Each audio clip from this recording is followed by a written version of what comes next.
ಎಲ್ಲರಿಗೂ ನನ್ನ ನಮಸ್ಕಾರಗಳು।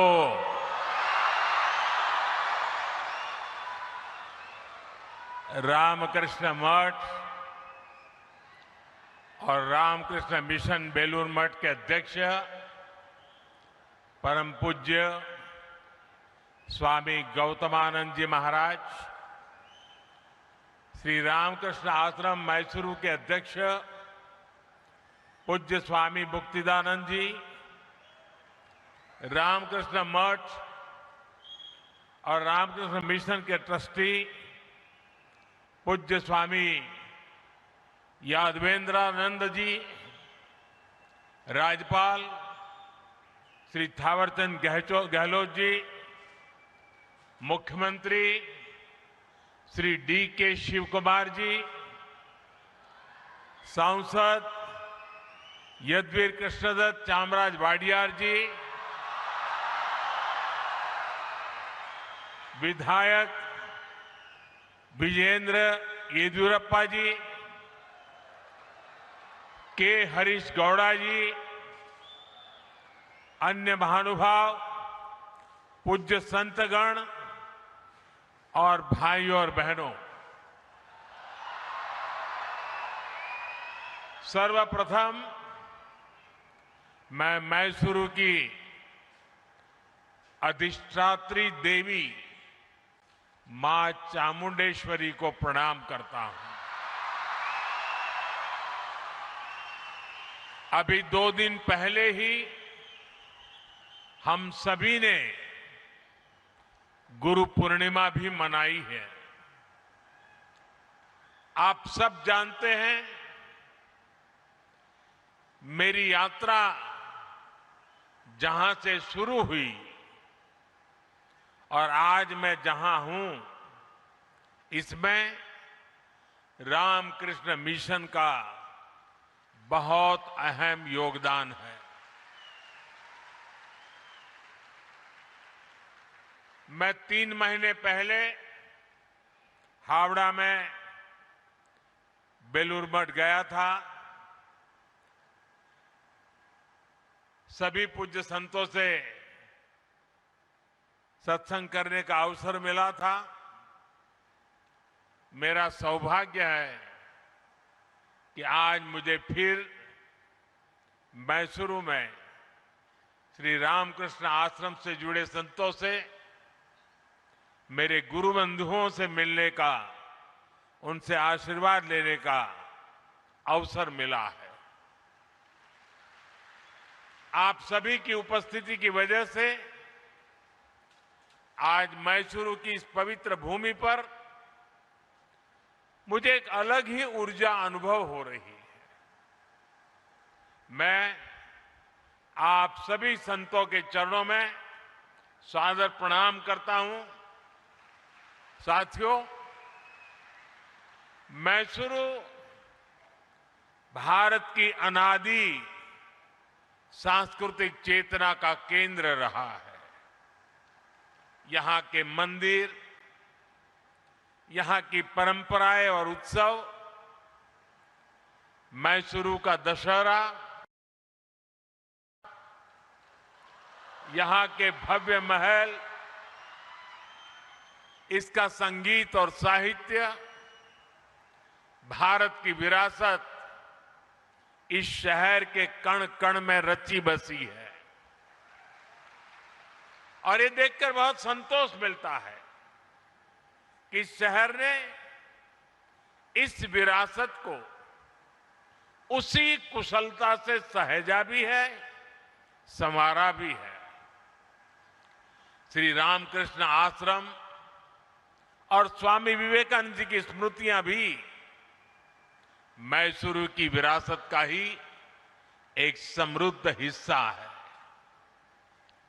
कुछ देर पहले मैं उस ऐतिहासिक भवन में भी गया था जहां स्वामी विवेकानंद जी ने अपने प्रवास के दौरान कुछ समय बिताया था। कर्नाटका के कितने ही विद्वान और मनीषी इस स्थान से जुड़े रहे हैं। राष्ट्र कवि कुवेंपु जैसे महापुरुष जब मैसूर में थे, उनका भी रामकृष्ण आश्रम से गहरा जुड़ाव था। आज Swami Vivekananda cultural youth centre यानी विवेक स्मारक के उद्घाटन के जरिए हम इस मिशन को नया विस्तार दे रहे हैं। इसके लिए मैं श्री रामकृष्ण आश्रम और इसके जुड़े सभी विद्वानों को हार्दिक बधाई देता हूं। साथियों, व्यक्ति से विभूति का निर्माण एकाएक नहीं होता। इसके लिए हमें जीवन की अनगिनत परीक्षाएं देनी होती है, साधना करनी होती है, तप करना होता है, खुद को तपाना पड़ता है, खपाना पड़ता है। ख्याति के बाद तो संसार पीछे खड़ा होता है, लेकिन तप के समय महान विभूतियों को पहचानना आसान नहीं होता। जो साधक को तपस्या में पहचानता है, वो उसकी सिद्धि का सहभागी भी होता है। इसलिए भाइयों बहनों, स्वामी विवेकानंद जी के जीवन में मैसूरू का इतना अहम योगदान था। करीब 130 वर्ष पहले स्वामी जी एक युवा सन्यासी के रूप में भ्रमण करते हुए मैसूरू आए थे। तब उनकी प्रसिद्धि वैसी नहीं थी, लेकिन विचार उतने ही ऊंचे थे। उस समय उन्हें जिन लोगों ने पहचाना, जो उनके साथ जुड़े, उनमें से एक प्रमुख नाम मैसूरू के तत्कालीन महाराजा के भी था। जब स्वामी विवेकानंद जी अमेरिका में थे, तो उन्होंने वहां से मैसूरू के तत्कालीन महाराजा को एक पत्र लिखा था। उसमें उन्होंने स्वयं महाराजा के सहयोग का उल्लेख किया था। साथियों, स्वामी विवेकानंद जी ने भारतीय चेतना को आत्मसात किया था। उन्होंने शास्त्रों को आत्मसात किया था, जो कहते हैं परम परोपकारार्थ यो जीवति स जीवति, अर्थात वास्तव में वही जीता है जो दूसरों के लिए जीता है। इसी मंत्र पर चलते हुए मैसूरू के इस श्री रामकृष्ण आश्रम ने पिछले वर्ष अपने 100 साल पूरे किए हैं।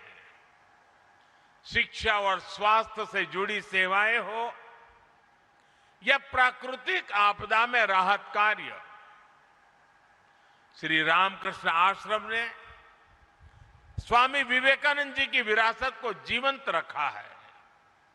मुझे विश्वास है विवेक स्मारक साधकों और श्रद्धालुओं के लिए आत्मिक उत्थान का एक तीर्थ बनेगा। स्वामी विवेकानंद जी की प्रेरणा थी शिव ज्ञाने जीव सेवा, यानी जीव की सेवा ही शिव की सेवा है। हमें इस विवेक स्मारक में इसलिए ऐसे युवाओं को गढ़ना है जिनके लिए समाज और राष्ट्र के हित, गरीब वंचित के दुख अपने सुख दुख से ऊपर हो, जिन युवाओं के लिए राष्ट्र प्रथम ही सर्वोपरि मंत्र हो, मां भारती की सेवा ही जिनका जीवन लक्ष्य हो। साथियों, स्वामी विवेकानंद जी युवाओं की शिक्षा को राष्ट्र निर्माण का मजबूत आधार मानते थे। उन्होंने स्वयं ये देखा था कि कैसे दुनिया के देश अपने युवाओं को शिक्षित बना रहे हैं। लेकिन दुर्भाग्य से तब भारत गुलाम था। भारत के युवा भी गुलामी की जंजीरों में जकड़े हुए थे। उस दौर से लेकर अब तक भारत के युवा ने एक लंबी यात्रा तय की है। भारत का जो युवा कभी जंजीरों में था, आज वो युवा दुनिया के विकास को गति दे रहा है। आज भारत की अर्थव्यवस्था सबसे तेजी से आगे बढ़ रही है। किसकी वजह से? भारत के युवाओं के सामर्थ्य से। आज भारत में दुनिया की तीसरा सबसे बड़ा स्टार्टअप इकोसिस्टम है। किसकी वजह से? भारत के युवाओं के सामर्थ्य से। आज भारत दुनिया का दूसरा सबसे बड़ा मोबाइल फोन निर्माता बन चुका है। किसकी वजह से? भारत के युवाओं के सामर्थ्य से। आज भारत से बने डिजिटल सॉल्यूशंस दुनिया के अनेक देशों के लिए प्रेरणा बन रहे हैं। किसकी वजह से? भारत के युवाओं के सामर्थ्य से। आज भारत सेमीकंडक्टर मैन्युफैक्चरिंग की नई यात्रा पर तेजी से आगे बढ़ रहा है। किसकी वजह से? भारत के युवा के सामर्थ्य से। आज Bharat AI, deep-tech, space, technology और इनोवेशन के नए अध्याय लिख रहा है। किसकी वजह से? भारत के युवाओं के सामर्थ्य से। अभी कुछ दिन पहले ही हमने देखा है, भारत के युवाओं ने अंतरिक्ष में कमाल कर दिया है। पहली बार युवाओं का बनाया हुआ एक प्राइवेट कंपनी का रॉकेट अंतरिक्ष तक पहुंचा है। आज कोई भी सेक्टर हो, भारत का युवा अपना दम खम दिखा रहा है। हम सभी अपने आसपास देख रहे हैं, आज छोटे से छोटे व्यवसाय में लगा युवा भारत की डिजिटल इकोनॉमी को आगे बढ़ा रहा है। वो मुद्रा लोन के जरिए नई शुरुआत कर रहा है। वो देश की स्टार्टअप रिवॉल्यूशन को लीड कर रहा है। आत्मनिर्भर भारत का अभियान हो, मेक इन इंडिया का अभियान हो, इसकी सफलता के पीछे भारत के युवाओं की ही ताकत है।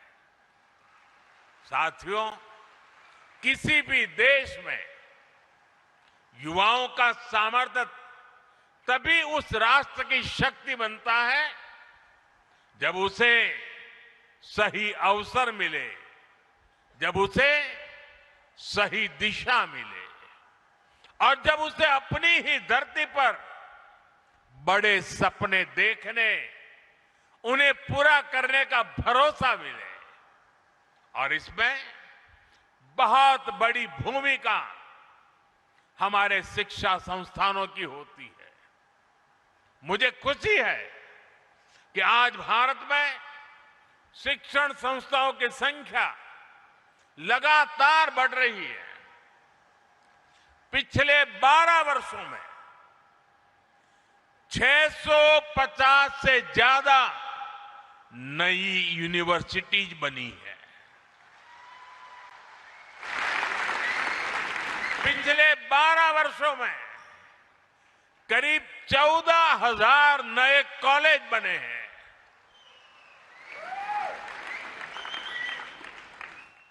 4,000 से ज्यादा नई आईटीआई बनाई गई है।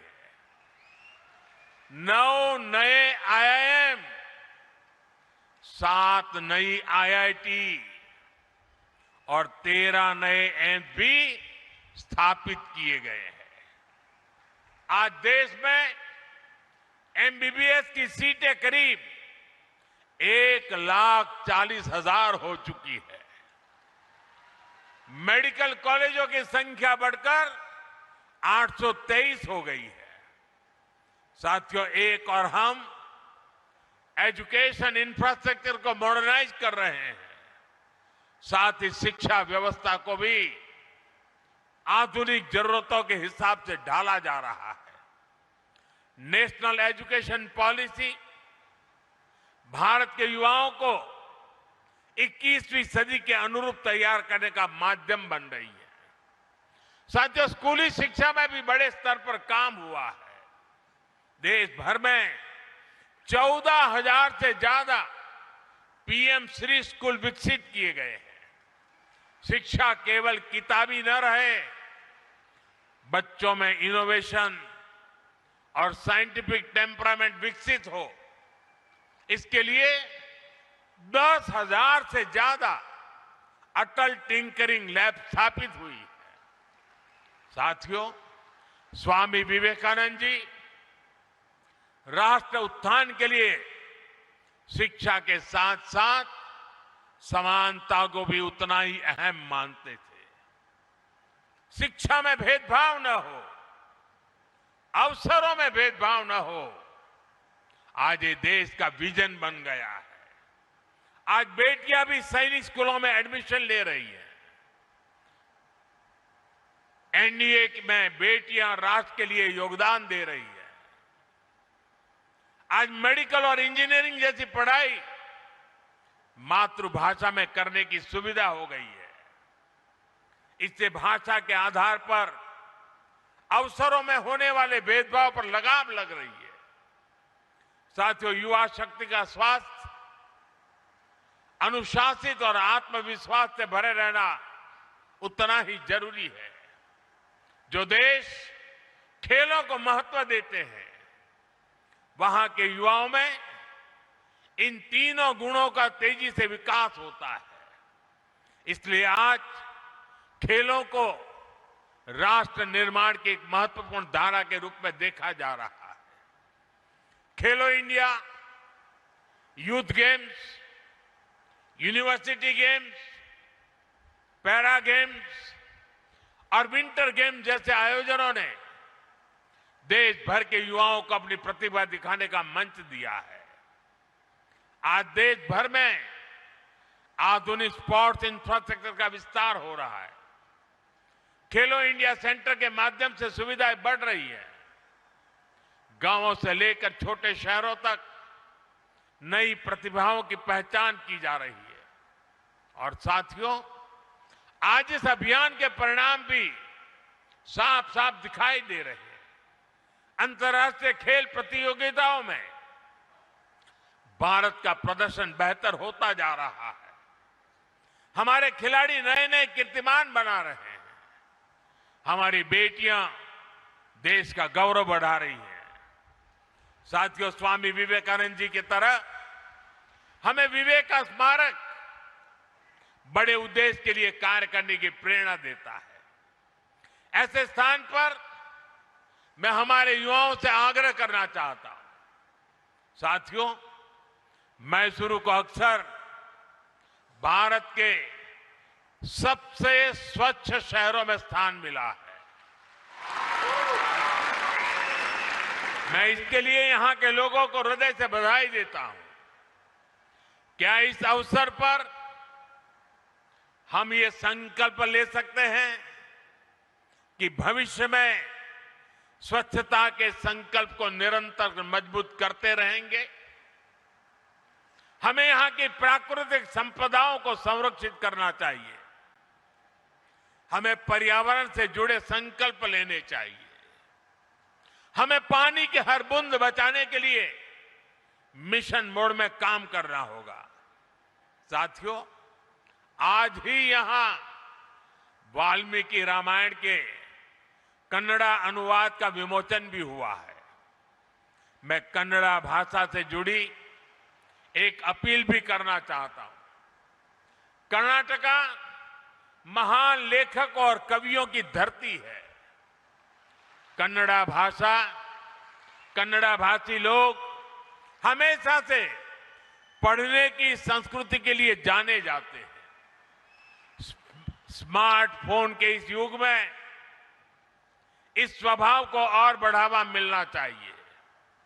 क्या हम युवा पीढ़ी को कन्नड़ा साहित्य से गहराई से जुड़ने के लिए प्रेरित कर सकते हैं?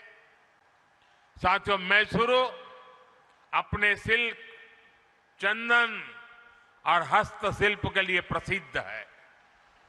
जब भी हम किसी को उपहार दें तो क्या हम ये सुनिश्चित कर सकते हैं कि वो किसी भारतीय के हाथों और पसीने से बनी चीज हो?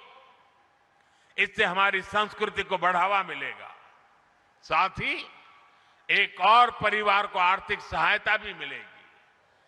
साथियों, स्वामी विवेकानंद जी ने जिस तरह के भारत का सपना देखा था, उसे पूरा करने का दायित्व आज की पीढ़ी पर है।